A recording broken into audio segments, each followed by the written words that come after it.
पुराने टाइम में education books, uniform या क्लासरूम्स के बारे में नहीं थी। ये विजडम के बारे में थी, जो गुरु से स्टूडेंट को शांत आश्रमों में नेचर के बीच में पास होती थी। ऐसे ही एक आश्रम में एक लड़का था जिसका नाम वरदराज था।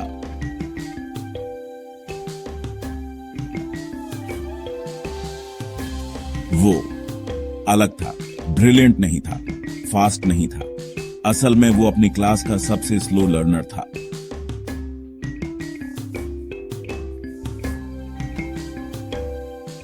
जबकि दूसरे हायर लेवल्स पर चले गए, वरदराज वहीं अटका रहा, साल दर साल। गुरु ने चाहे कितनी भी बार समझाया हो, वरदराज को कुछ याद नहीं रहता था।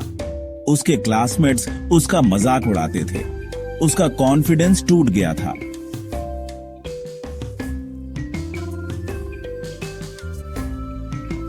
यहां तक कि उसके गुरु ने भी सब कुछ ट्राई करने के बाद फाइनली हार मान ली। उन्होंने कहा, वरदराज, तुम इस रास्ते के लिए नहीं बने हो, घर जाओ। आंखों में आंसू और दिल में शर्म लिए लड़का चला गया।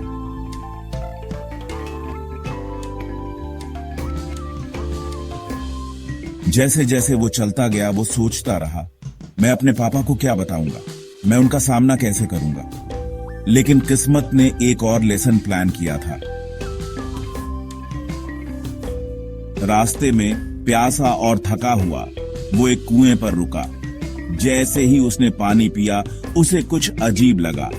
कुएं के पत्थर के किनारे पर गहरे खांचे बने हुए थे, मशीनों से नहीं, बल्कि पानी खींचने के लिए इस्तेमाल की जाने वाली सॉफ्ट रस्सी से। उस पल सब कुछ बदल गया।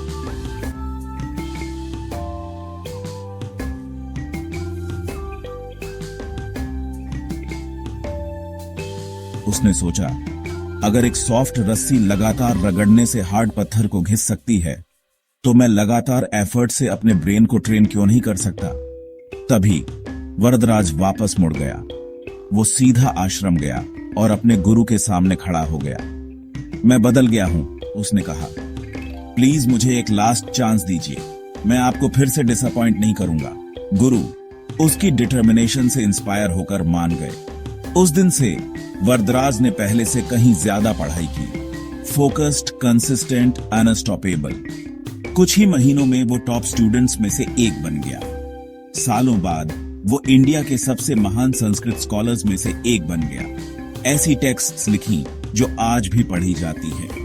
कहानी की सीख सक्सेस टैलेंट के बारे में नहीं है, ये लगातार एफर्ट के बारे में है। सबसे स्लो माइंड भी शाइन कर सकता है, अगर वो कभी सीखना बंद न करे।